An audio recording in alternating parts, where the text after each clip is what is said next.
దయా కనికరం కలిగిన మా పరలోకపు తండ్రి, మీ పరిశుద్ధమైన అత్యున్నతమైన నామమునకు వందనాలు.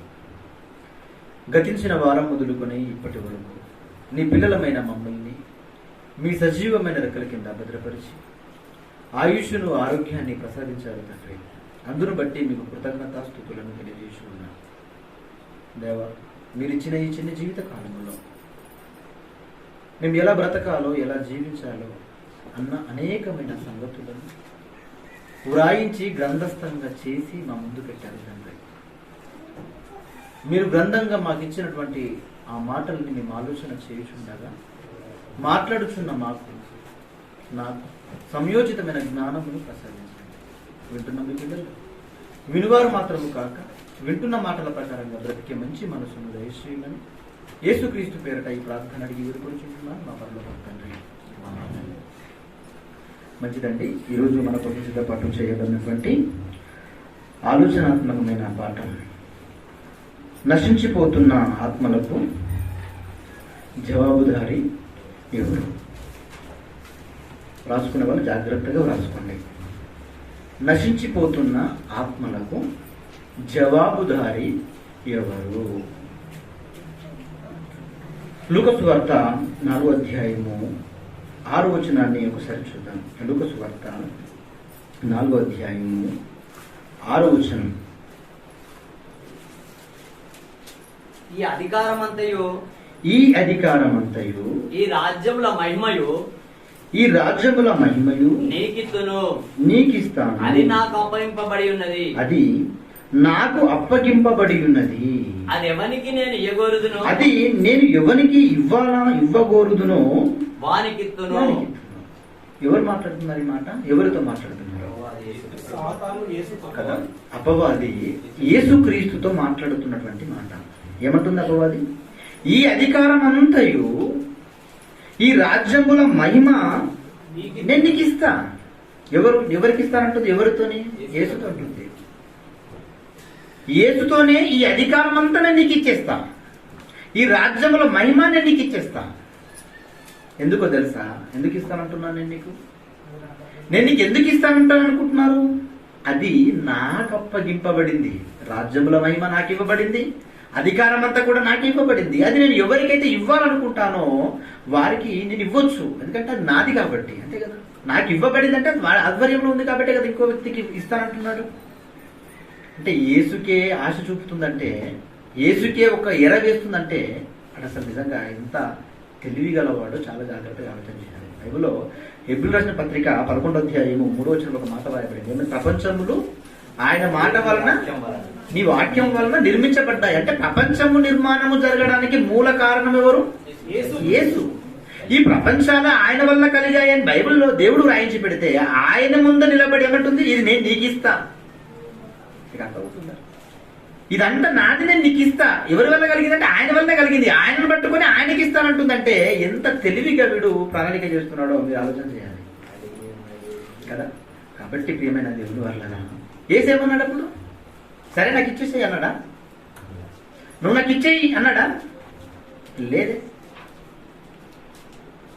యేసు నిజంగా చాలా గొప్ప వ్యక్తిగా మనకు కనబడుతుంటాడు. ఆ సందర్భంలో చాలా తెలివైన వాడిగా, చాలా చాలా చైక్యంగా, చాలా ఉన్నతమైనటువంటి పద ప్రయోగాన్ని చేస్తాడు. అక్కడ ఇంకొక డైలాగ్ కూడా వదిలింది. ఏమన్నది? నీవు నాకు మొక్కు, ఒక్కసారి నాకు వంగి నమస్కరించు. నువ్వు నాకు వంగి నమస్కరించాలి. అసలు ఎవరికి వంగి నమస్కరించాలి? యేసు దగ్గర ఒకనాడు ఎలా ఉన్నాడు వీడు? గజ గజ గజ గజ వణికిపోయాడు భయముతో. డైరెక్ట్ గా చూడలేక తన రెక్కలతో కప్పుకుంటూ. అది ఆయన ఆధిక్యత, ఖ్యాతి. అటువంటి ఆయననే నాకు ఒక్కసారి మొక్కవా, ఒక్కసారి వన్స్. ఇక్కడ మీరు జాగ్రత్తగా ఆలోచన చేయండి. వీడొచ్చి మాట్లాడుతున్నప్పుడు ఈ అధికారం అంతయు, రాజ్యముల మహిమయు నాకు ఇవ్వబడి ఉంది అంటే ఎవరి స్వాధీనంలో ఉంది? అపవాది స్వాధీనంలో ఉంది కదా. యేసుక్రీస్తుల వారు కూడా అంతా నీ స్వాధీనంలోనే ఉంది కదా, ఇంకా నేనేం చేస్తాను ఇక్కడ ఈ భూమిదికి, ఇంకా వదిలేసేద్దామని చెప్పేసి ఆపేశాడా దేవుడి పనిని? మీరు జాగ్రత్తగా ఆలోచన చేయాలి. ఆపేశాడా? అంతా నీ చేతుల్లో ఉంది, రాజ్యము నీ చేతుల్లో ఉంది, మహిమ అంతా నీ చేతుల్లో ఉంది, వీరంతా నీకే అప్పగింపబడ్డారు, ఇక నేనేం చేయగలను? నీ స్వాధీనంలో ఉన్న వారి కోసం నేను ప్రయాసపడ్డ కూడా నిష్ప్రయోజనం అయిపోతుందని యేసు నిజంగా ఆ రోజు ఆగిపోయి ఉంటే ఈ రోజు రక్షణ ప్రసాదించబడేది మనకి. మీరు ఆలోచన చేయండి. కానీ ఆ రోజు యేసు తీసుకున్న నిర్ణయం చూడండి. అసలు ఎందుకు వచ్చాడు యేసు? ఇంకా రెండవ వచనం నుండి మీరు చదవగలిగితే ఇంకా కొన్ని విషయాలు ఉంటాయి అక్కడ. యేసు ఎందుకు వచ్చాడో ఆ వచ్చిన ప్రణాళికకే భంగాన్ని చేకూరుతున్నట్లుగా మనకు అక్కడ కనబడుతుంది. మూడవ వచనం అపవాది నీవు దేవుని కుమారుడు అయితే రొట్టె ఆగునట్లు ఈ రాయితో చెప్పుమని ఆయనతో చెప్పాను. అందుకు యేసు మనుషుడు రొట్టె వల్ల మాత్రము జీవించడు అని రాయబడి ఉండదని వారికి ప్రత్యుత్తరం ఇచ్చాను. అప్పుడు అపవాది ఆయన తీసుకొని పోయి భూలోక రాజ్యములన్నిటినీ ఒక్క నిమిషంలో ఆయనకు చూపించాయి. ఒకే ఒక్క నిమిషంలో. 9వ వచనం చూడండి ఒకసారి. పిమ్మట ఆయనను యెరూషలేమునకు తీసుకొని పోయి దేవాలయ శిఖరమును ఆయన నిలవబెట్టి నీవు దేవుని కుమారుడివైతే ఇక్కడి నుండి దూకితే ఏం జరుగుతుంది? దూకితే ఏం జరుగుతుంది? చనిపోతాడు యేసు. అంతే కదా, చనిపోతాడు. అంటే యేసును చంపేస్తే ఆయన వచ్చిన పని అంతా ఆగిపోతుంది. కాబట్టి యేసును చంపడానికి ఎంత ప్లాన్డ్ గా యేసును తీసుకెళ్తుందని ఆలోచన చేయండి. వాక్యము చేతనే, మరలా దేన్నో కాదు. ఏం చెప్తుంది? దీనిపై నుంచి దూకుతే ఏం జరుగుతుందంట? దేవదూతలకు ఆయన ఆజ్ఞాపిస్తాడు కదా, నీ పాదములకు రాయి తగలకుండా 90 కీర్తనలు రాయబడుతుంది కదా, 119 కీర్తనలు రాయబడుతుంది. ఒకసారి ఆ సందర్భం కూడా చాలా సందర్భాలు రాయబడుతుంది అన్నమాట. నీ పాదములకు రాయి తగలకుండా ఆయన నిన్ను చేతులతో ఎత్తి పట్టుకుంటాడని రాయబడింది కదా బైబుల్లో. మరి ఆయన పట్టుకుంటాడు. నువ్వు చెయ్యి. 91వ కీర్తన 11వ వచనం ఉంటుంది అన్నమాట. 11, 12 వచనాలే. అంటే ఇక్కడ రాయబడ్డ వాక్యాన్ని తీసుకొచ్చి ఎవరికి అప్లై చేస్తుంది? యేసుక్రీస్తుల వారికి అప్లై చేస్తుంది. వాక్యాన్ని చూపిస్తుంది, ఊరికి చెప్పట్లేదు, బోధ చేస్తుంది. మీరు ఆలోచన చేయండి. అంటే అధికారం అంతా వాడి చేతుల్లో ఉన్నా, రాజ్యముల మహిమంతా వాడి చేతుల్లో ఉంది అని యేసు ఏ రోజు కూడా ఆలోచించలేదండి. నువ్వు చేసే ప్రయత్నం నువ్వు చేయి, నేను చేసే ప్రయత్నం నేను చేస్తాను. నన్ను పంపాడు దేవుడు, నన్ను పంపిన పని నేను సక్రమంగా చేయాలనుకున్నాడు. ఆ రోజు దేవుడి పనులను తూచి తప్పకుండా చేస్తున్నాడు. కానీ ఈ రోజు క్రైస్తవ్యం ఉందండి. ఎటువంటి ఆలోచనలో ఉందో తెలుసా?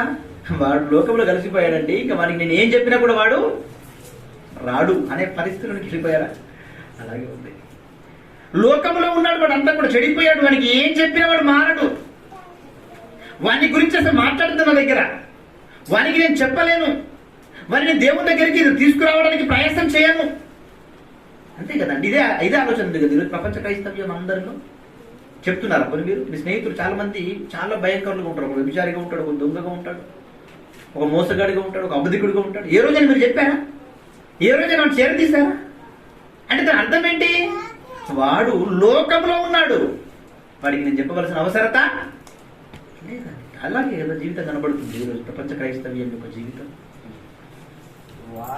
యేసు ఒకవేళ అలాగే అనుకొని ఉండుంటే ఈ రోజు రక్షణ వచ్చేదా? లేదే. నువ్వు కూడా అలా అనుకోవడానికి వీల్లేదు. ఎవరైనా నువ్వు చెప్పాలి, ఎవరికైనా నువ్వు చెప్పాలి, ఎవరినైనా దేవుని దగ్గరకు నడిపించడానికి ప్రయాస చేయాలి.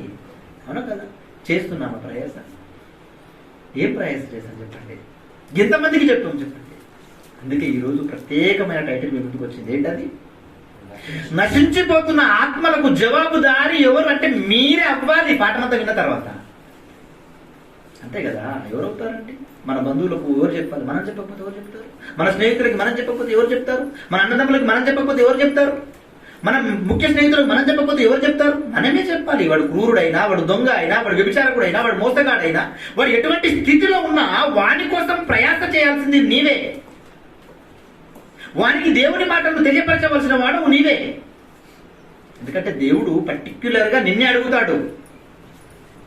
వాక్యం తెలిసిన వాడివి కదా మరి నువ్వేం చేస్తావని అడిగితే నువ్వేం చెప్తావు? నీ గ్రామం కోసం నువ్వేం చేస్తావంటే నువ్వేం చెప్తావు? నీ కుటుంబం కోసం నువ్వేం చేస్తావంటే ఏం చెప్తావు? నీ అన్న కుటుంబం కోసం నువ్వేం చేస్తావంటే ఏం చెప్తావు? నీ చెల్లె కుటుంబం కోసం నువ్వేం చేస్తావని అడిగితే నువ్వేం చెప్తావు? ఏమైనా చెప్పడానికి సమాధానం ఉందని నీ దగ్గర? మీరు ఆలోచన చేయండి. చరిత్రలోనికి వెళ్ళి మీరు ఆలోచన చేయగలిగితే ప్రియమైన దేవుడు వాళ్ళ చాలా మంది భక్తులు మనకు కనబడతారు. ఎందుకు? కుటుంబాల గురించి తపన పడేవారు, సమాజం గురించి తపన పడేవారు, తన తరం వారి గురించి తపన పడేవారు ఎంతమంది కనబడతారంటే చరిత్రలో ఎంతో మంది కనబడతారు. వాళ్ళు చదువుకుంటున్నాం కదా, వాళ్ళ చరిత్రలన్నింటినీ కూడా మనం చదువుతున్నాం కదా. మరి చదువుతున్నప్పుడు మనకెందుకు ఈ ఆలోచన కలగటం లేదు? చరిత్రలో ఒక మంచి వ్యక్తి గురించి ఒకసారి ఆలోచన చేద్దాం. గొప్పవాడు, దేవుడికి ఇష్టానుసారుడైన మనుషుడు అని దేవుడే కితాబు పలికాడు ఆయన గురించి. ఎవరైనా? దావీదు గారండి. ఒకసారి చూద్దాం ఆ సందర్భాన్ని. అపోస్తుల కార్యములు 13వ అధ్యాయము 37వ వచనం. అపోస్తుల కార్యములు 13వ అధ్యాయము దావీదు అపోస్తుల కార్యములు 13వ అధ్యాయము 37వ వచనం. దావీదు దేవుని 36. దావీదు దేవుని సంకల్పము చొప్పున తన తరము వారికి సేవ చేసి నిద్రించి తన పితరులకు చేర్చబడ్డాడు. దావీదుని గురించి ఎంత చక్కగా వ్రాయబడిందండి. దావీదు తన తరము వారికి సేవ చేసి నిద్రించాడు. తన తరము వారంటే ఒక ప్రాంతంలో ఉన్నవారా? ఏంటి అసలు తరం వారంటే తన ఏజ్ లో ఉన్న వారంతా ఈక్వల్. నేను ఇప్పుడు ఏప్రిల్ మాసంలో నేను పుట్టాను అనుకోండి, ఫర్ ఎగ్జాంపుల్ గా ఏప్రిల్ మాసంలో పుట్టిన తరం అంతా కూడా వాళ్ళందరి దగ్గరికి వెళ్ళిపోయాడు దావీదు గారు. ఏం తీసుకుని వెళ్ళాడు? దేవుని మాటలను తీసుకొని వెళ్ళి చెబుతున్నాడు, వారికి చెబుతున్నాడు. చెప్పాలి అంటే మొదట ఏం చేయాలి? దావీదు గారు ఏం చేస్తారో తెలుసా? కీర్తన గ్రంథం 1వ అధ్యాయం 1వ వచనంలో మీరు చదువుతుంటే ఏమని రాస్తాడు అక్కడ? దివారాత్రములు 2వ వచనంలో మాట్లాడతాడు. యెహోవా వాక్యమును దినము రాత్రి ధ్యానించాడు ఆయన. ఆనందముతో అంటాడు మళ్ళీ ఇక్కడ తెలుసా? ఆనందముతో నువ్వు ధ్యానించే స్థితి ఉందా ఈరోజు? నువ్వు ధ్యానిస్తే లేఖనాంశారం ఏందో నీకు అర్థమవుతే, దాని భావజాలము నీకు అర్థమైతే అప్పుడు కదా నువ్వు సమాజంలోనికి వెళ్ళడానికి ప్రయాసం చేస్తావు. దేవుని గురించి నీకు అర్థమే కానప్పుడు నువ్వేం చెప్పగలవు? దేవుని గురించి నీకు తెలియనప్పుడు నువ్వేం మాట్లాడగలవు? అందుకే దావీదు గారు తన తరము వారందరికీ సేవ చేయడానికి పూనుకున్నాడు అంటే నిజంగా ఆయన ఎలాంటి శ్రమ తీసుకున్నాడో తెలుసా? దేవుని మాటల్ని చదవడానికి, ధ్యానించడానికి. ఆశ్చర్యపోతాను ఆయన తీసుకున్న ఆ శ్రమను చూస్తే. ఒకసారి చదువుతామా? కీర్తన గ్రంథం 119వ అధ్యాయము. కీర్తన గ్రంథము 119వ అధ్యాయము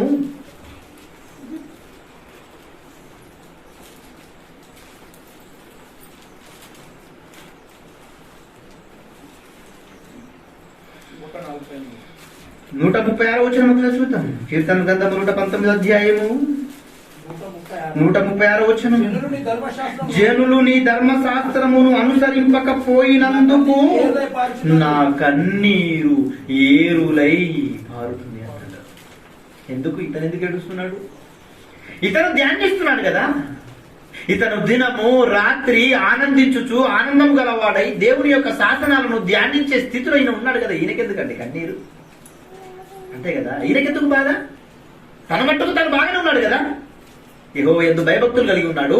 దినము రాత్రి యెహోవా ధర్మశాస్త్రమును ధ్యానించుతున్నాడు. భయభక్తులు కలిగి ప్రతిరోజు ప్రార్థిస్తున్నాడు. దేవుని కార్యక్రమాలలో ముందు భాగంలో ఉన్నాడు. దేవునికి ఇవ్వవలసిన దశంభాగాలు ఇస్తున్నాడు. తన పిల్లలకి మంచి బోధ చేసుకుంటున్నాడు. చాలు కదా. ఇంతవరకు చాలదా? చాలు. కానీ ఇక్కడ భిన్నంగా కనబడుతుంది మనకి. ఏమంటున్నాడు ఆయన? జనులు అంటే తన తరములో ఉన్న వారందరిని చూస్తున్నాడు ఆయన. జనులు నీ ధర్మశాస్త్రమును అనుసరింపకపోయినందుకు దేవుని మాటల ప్రకారంగా జీవించినందుకు, దేవుని మాటల ప్రకారంగా నీ బ్రతుకు మారనందుకు ఆయన కన్నీరు ఏరులై పారుతుంది అంటున్నాడు. ఆయన ఎందుకు ఏడుస్తున్నాడు? మీరు ఆలోచన చేయండి. తప్పించిపోతున్నాడు. దేవుని మనసు ఎరిగిన వాడుగా, ఈ మానవ జన్మ ఎందుకు నిర్మింపబడిందో అని తెలుసుకున్న వాడుగా ఆయన తప్పించిపోతుంది. ఆయన గుండె కాంట కూడా. మీరు ఆలోచన చేయండి ఏమైనా దేవుని. ఎందుకంటే ఆయన గొప్పతనం ఏంటో, ఆయన శాసనాలు ఏంటో, ఆ శాసనాల ద్వారా దేవుడి మనసు ఏంటో బాగా అర్థం చేసుకున్నవాడు కదా దావీదు. అందుకే దావీదుల గురించి దేవుడు ఏమన్నాడు? నా ఇష్టానుసారుడైన మనుషుడు. నా ఇష్టానుసారుడు దావీదు. ఎందుకు? దేవుని ఇష్టాన్ని తెలుసుకున్నాడు. దేవుని ఇష్టాన్ని తెలుసుకున్నాడు గనక జనుల పరిస్థితిని ఆలోచన చేస్తున్నప్పుడు కన్నీరు చేస్తుంది ఆయనకు. ఇంకేం చేశారో తెలుసా? ఇంకా చూద్దాం. ఇంకా చూద్దాం. అదే కీర్తన గ్రంథం 119వ అధ్యాయము 97వ వచనం ఒకసారి చూడండి. 97వ వచనం. నీ ధర్మశాస్త్రము నాకెంతో ప్రియముగానున్నది, దినమెల్ల నేను దానిని ధ్యానించుచున్నాను. ఇంకా 99వ వచనం. నీ శాసనములను నేను ధ్యానించుచున్నాను, కావున నా బోధకులందరికంటే నాకు విశేషమైన జ్ఞానము కలదు. ఇక అర్థమవుతుందా? చాలా మంది అంటుంటారండి, నీ గురించి నువ్వు చెప్పుకోవద్దండి, నీ గురించి నువ్వు చెప్పుకోవద్దు. మరి ఎవరు చెప్తారు మన గురించి? మన గురించి ఎవరు చెప్పారు కదా, అంతే కదా. బైబిల్ మీద పటిష్టత ఉన్నప్పుడు, బైబిల్ మీద జ్ఞానాన్ని సంపాదించుకున్నప్పుడు, బైబిల్ మీద మనకి ఎంత బేసిక్ ఉందో మనకు అర్థం అవుతుంది. మరి వేరే వాళ్ళకి ఏం అర్థం అవుతుంది? నీ గురించి నువ్వు చెప్పుకోవద్దని అంటుంటారు. మరి దావీదు గారు ఎందుకు చెప్పుకుంటున్నారు? చదువాలి, అంత కష్టపడాలి, ఉప్పొంగకూడదు. కానీ నీ సామర్థ్యాన్ని సమాజంలోనికి తీసుకువెళ్ళిపోవాలి, అది నీ బాధ్యత. ఎందుకు దావీదు గారు అంత కన్నీరు మున్నీరా ఏడుస్తున్నాడు అంటే అతనికి అంత పటిష్టత ఉంది బైబిల్ పైన, ధర్మశాస్త్రం మీద అంత గ్రిప్ ఉంది ఆయనకి, అంత సంపాదించుకున్నాడు ఆయన. ఇక అదో ఉందా? ఏమంటున్నారు చూడండి ఆయన, నీ శాసనములు నేను ధ్యానించుచున్నాను, కావున నా బోధకులందరికంటే నాకు విశేష జ్ఞానం కలదు. ఆయన దగ్గర చాలా మంది ఉన్నారు నేర్చుకునే వాళ్ళు, వాళ్ళందరికంటే అంటున్నారు చూడండి, నా బోధకులందరికంటే నాకు విశేషమైన జ్ఞానం కలదు. ఎందుకు వచ్చిందో తెలుసా జ్ఞానం? ఎందుకు అంత జ్ఞానం వచ్చింది ఆయనకి? దినము రాత్రి గ్రంథాన్ని ధ్యానించేటప్పుడు నిద్ర రావట్లేదని ధ్యానించలేదు ఆయన. చాలా మంది బైబిల్ ఎందుకు చదువుతారు తెలుసా? నిద్ర రాకపోతే చదువుతారంట. ఈ మధ్యకాలంలో చాలా మంది నిద్ర రాకపోతే చివరికి నిద్ర వస్తుందని బైబిల్ పట్టే వాళ్ళ స్థితి వచ్చేసింది ఈ రోజు. కానీ దావీదు అలా చదవట్లేడు, ఆనందించుచు ఆనందముతో దినము రాత్రి ఆనందముతో చదువుతున్నాడట. అంటే ఎంత నిజంగా దేవుడు అంటే పిచ్చి ఉందో మీరు ఆలోచన చేయండి. పీక్ స్టేజ్లో ఉంది కదా, అలా ఉండాలంటే దేవుడు అంటే అంత పిచ్చి ఉండాలి. చదువుతున్నామా బైబిల్? మనం చదువుతున్నామా ప్రతిరోజు? బైబిల్ ధ్యానిస్తున్నామా? మీరు ఆలోచన చేయండి. బైబిల్ను ధ్యానించకపోతే మీరు సమాజంలోనికి వెళ్ళి చెప్పే సామర్థ్యం రాదు. చెప్పాలన్న ఆలోచన కూడా మీకు రాకపోతే ప్రమాదం ఏంటో తెలుసా? చాలా ప్రమాదం ఉంది. బయటకు వెళ్ళి చెప్పాలన్న ఆలోచన రాకపోయినా, నువ్వు వెళ్ళి చెప్పకపోయినా దానివల్ల చాలా పెద్ద ప్రమాదం పొంచి ఉంది. ఆ ప్రమాదాన్ని గుర్తెరగాలి. ఎందుకు మరి ఈయన రాజు కదా దావీదు గారు, ఎవరైనా రాజే కదా. మీరు ఈ తరం వారందరికీ సేవ చేయాల్సినంత అవసరం ఉందా? ఆయన దగ్గరనే బోలెడు మంది సేవకులు ఉంటారు, ఉండరా? వెళ్ళంటారా అక్కడ సేవ చేయకుండా చేయరా? ఈయనెందుకు సేవ చేస్తాడు? ఈయనెందుకు దేవుని మాటలు తీసుకుని సమాజంలోకి వెళ్ళిపోతున్నాడు? బాధ్యత. ఎందుకు అంత జ్ఞానం ఆయనకు వచ్చిందో తెలుసా? నిజంగా ఆయన ఒక మాట మాట్లాడుతుంటాడు, అదే కీర్తన 119లో. ఆ మాట చదువుతుంటే నాకైతే ఆశ్చర్యాన్ని కలిగించింది. ఏంటో తెలుసా మాట? ఒకసారి చూద్దాం. 148వ వచనం, 148వ వచనం, నీవిచ్చిన వాక్యమును నేను ధ్యానించుటకై నా కన్నులు రాత్రి జాములు కాక మునిపే తెరుచుకుంటున్నాయి. ఏంటంటే అసలు మీకు అదవుతుంది ఈ మాట భావం అర్థమైందా? నీవిచ్చిన ఈ వాక్యమును నేను ధ్యానించాలనుకుంటున్నాను. ధ్యానించుటకై తెల్లవారట్లేదు ఇంకా, రాత్రి జాములు కాకమునిపే. ఎందుకు కళ్ళు తెరుచుకుంటున్నాయి? కళ్ళు తెరుచుకోవాలంటే నువ్వు మెలకువ రావాలి కదా. నీకు అర్థం? మెలకువకు వచ్చిన తర్వాత నీ కళ్ళు తెరుచుకుంటాయి, అప్పుడు నువ్వు ధ్యానించాలి. అలా రాయబడలేదు ఇక్కడ. మెలకువగా అసలు శరీరము భయపడిపోతుంది, వణికిపోతుందంట. శరీరం వణికిపోయి కనులు తెరిచేసుకుంటున్నాయి. రాత్రి జాములు కాకమునిపే నా కనులు తెరుచుకుంటున్నాయి అన్నాడు. అంటే ఎంత శ్రద్ధ మీరు ఆలోచన చేయండి ఆయన బైబిల్ ధ్యానించడంలో. ఆలోచన ఏంటి ఏమైనా దేవుని వల్ల. ఇంకా చూడండి, అది 120వ వచనంలో మాట్లాడుతున్నాడు. ఏమంటున్నాడు? నీ భయము వలన నా శరీరము వణుకుచున్నది.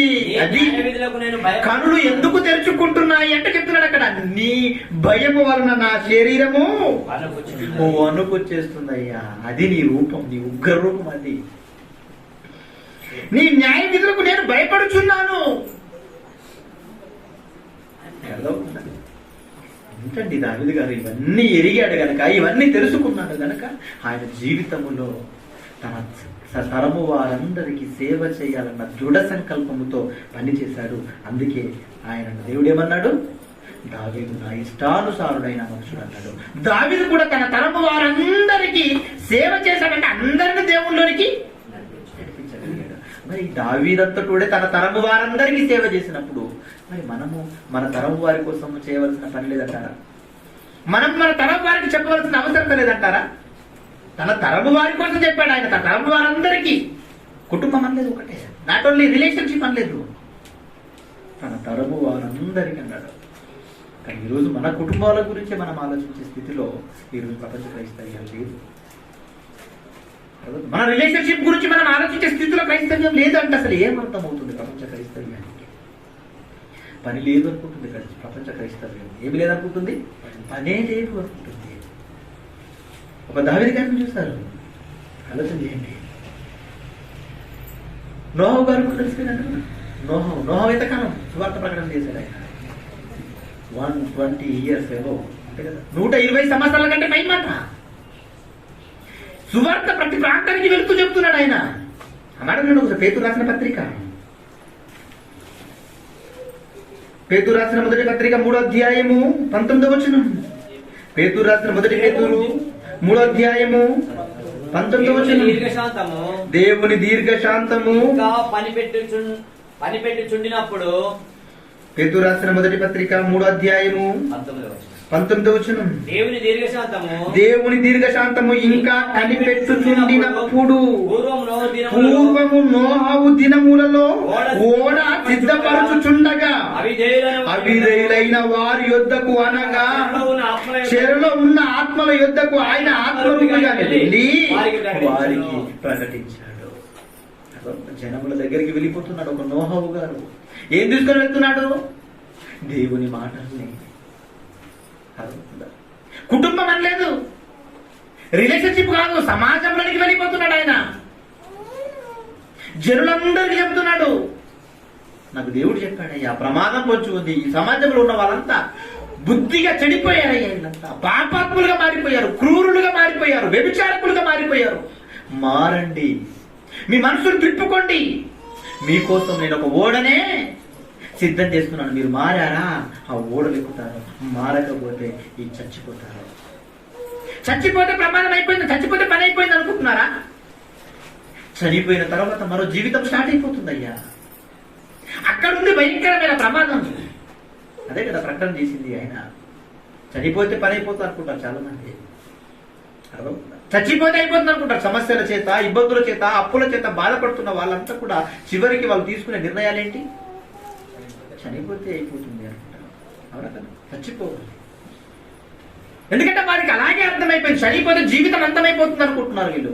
చనిపోతే జీవితం అయిపోదు, మరో జీవితానికి నీ ప్రయాణము ప్రారంభమైపోయి అక్కడ స్టార్ట్ అయిపోతుంది. ఆ జీవితంలో నువ్వు క్షేమంగా ఉండాలి అంటే ఈ భూమి మీద నువ్వు స్ట్రగుల్ చేయాలి, ఇబ్బందులు పడాలి, శ్రమలు తీర్చుకోవాలి.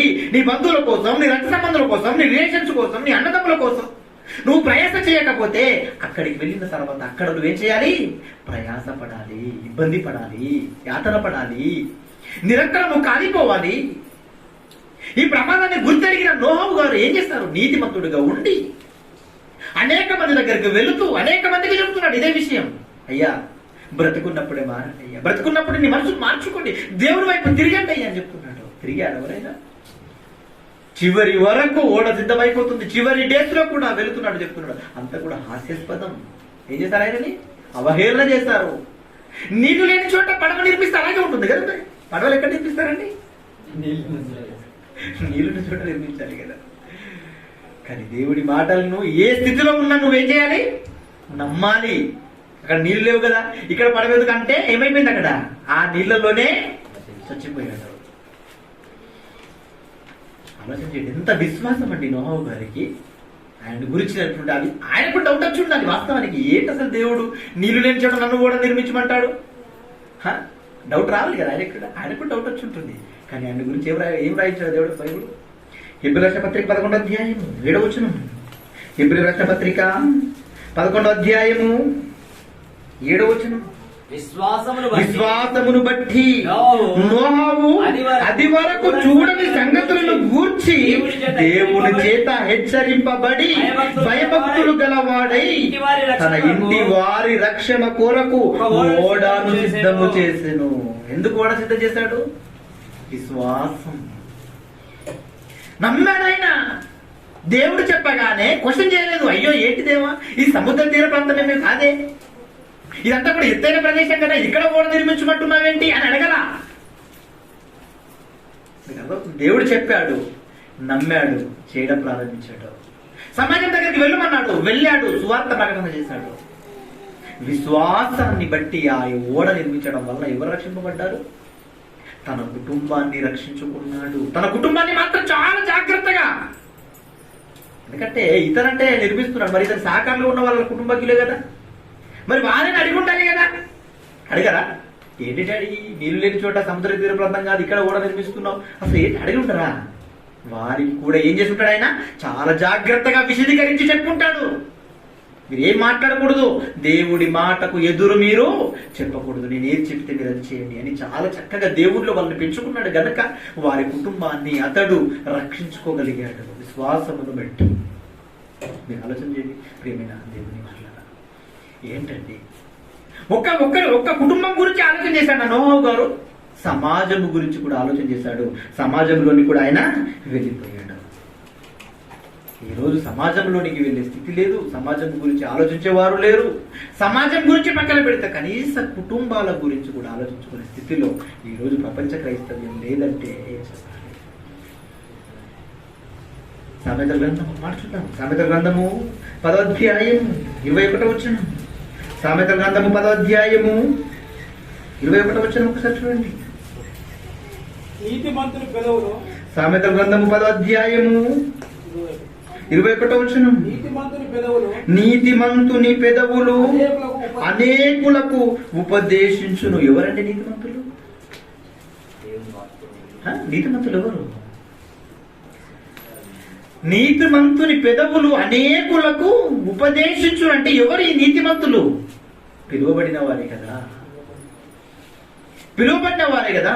ఎవరైతే యేసు మాటలు విన్నారో, ఎవరైతే యేసు మాటలు ఎంతో నమ్మకం ఉంచారో, విశ్వాసం ఉంచారో, విశ్వసించిన వీరు ఈ క్రీస్తులోనికి రావడానికి బాప్తిస్మం పొంది సంఘములోనికి చేర్చబడ్డ మీరే కదా విశ్వాసులు, మీరే కదా పరిశుద్ధులు, మీరే కదా నీతిమంతులు. ఎవరండి నీతిమంతులు? మనమే కదా. మరి మనమే కదా ఉపదేశించాలి. అదే చెప్తున్నాడు, నీతిమంతుని పెదవులు అనేకులకు ఉపదేశించును. మరి ఉపదేశిస్తున్నాయా ఈరోజు? ఆదివారము ఆచారంగా వచ్చేసి దేవుని మాటలు విని తోచింది ఇచ్చేసి వెళ్ళిపోయే స్థితిలో ఉన్నామా? అదే స్థితిలో ఉంది కదా ప్రపంచ క్రైస్తవ్యం. ఎవరి గురించి ఆలోచన చేస్తున్నారు? ఎవరిని గురించి ఆలోచన చేసే స్థితి ఈ రోజు లేదండి. మీరు ఆలోచన చేయండి ప్రియమైన దేవుని వారలారా. ఇటువంటి స్థితిని నువ్వు తీసుకోకపోతే నువ్వు ఎటువంటి వాడు అని చెప్పింది తెలుసా బైబిల్? మనం అనుకుంటున్నాము నేను చాలా గొప్ప విశ్వాసినండి, నేను చాలా భక్తి శ్రద్ధలతో భక్తిని కొనసాగించుతున్నాను, ఉదయం లేవగానే ప్రార్థించుకుంటున్నాను, మధ్యాహ్నము ప్రార్థించుకుంటున్నాను, సాయంకాలం ప్రార్థించుకుంటున్నాను, వీలైనప్పుడు నేను బైబిల్ చదువుకుంటున్నాను, నా పిల్లలకు కూడా నేను బైబిల్ బోధ చేస్తున్నాను, ఇంతవరకు నా కుటుంబం వరకు నేను బాగున్నానని మీరు అనుకుంటున్నారా? అయితే మీ గురించే బైబిల్ దేవుడు ఒక మంచి మాట వ్రాయించాడు, దాన్ని అండర్లైన్ చేసుకొని పెట్టుకోవాలి మీరు అంట కూడా. తిమోతికి రాసిన మొదటి పత్రిక 5వ అధ్యాయము 8వ వచనం. తిమోతికి రాసిన మొదటి పత్రిక 5వ అధ్యాయము 8వ వచనం. ఎవడైనను స్వకీయులను విశేషముగా తన ఇంటి వారిని స్వకీయులనంటే గొప్పగా ముందుగా స్వకీయులంటే ఎవరు? తన సొంత వారండి, తన రిలేషన్, బ్లడ్ రిలేషన్ స్వకీయులు అంటారు కదా. వీరెవరు? నా బ్లడ్ రిలేషన్, మా అన్న, నా కజిన్ అంటారే వీళ్ళు.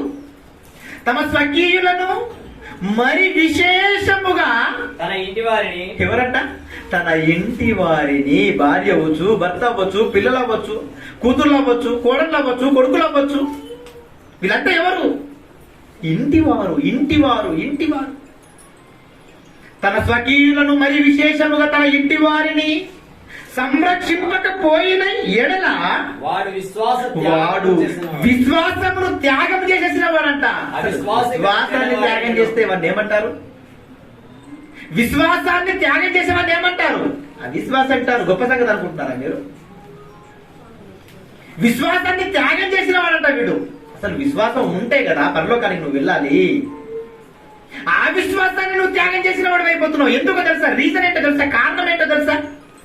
కేవలము స్వకీయుల గురించి నువ్వు ఆలోచించకపోవటం వలన, కేవలము నీ ఇంటి వారిని గురించి నువ్వు ఆలోచించకపోవటం వలన నువ్వు విశ్వసించావే, నువ్వు నమ్మావే క్రీస్తుని. ఆ నమ్మకాన్ని, ఆ విశ్వాసాన్ని త్యాగం చేసిన వాడు అయిపోయి విశ్వాసి కన్నా అవిశ్వాసి ఇంకా మారిపోతున్నావు, చెడ్డవాడిగా మారిపోతున్నావు అంటుంది బైబిల్.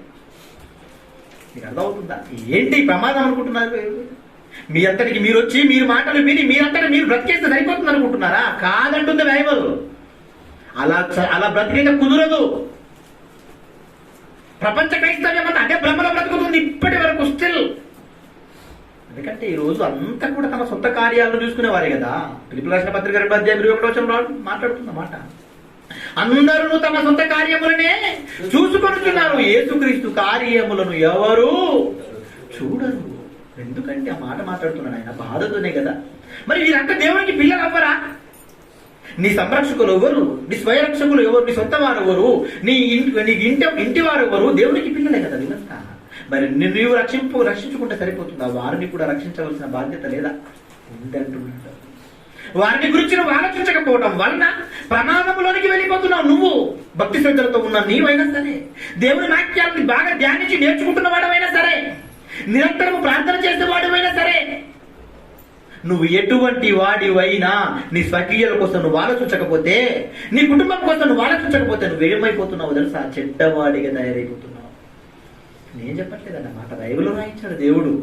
మళ్ళీ చదవండి అన్నమాట, చాలా అద్భుతంగా ఉంటుంది. మీరు అండర్లైన్ చేసుకోవాలి. నిరంతరం ఆ ప్రక్రియను చేయటానికి పూనుకోవాలి. ఎప్పుడు మీ ఆలోచనలు అది మెదులుతూ ఉండాలి.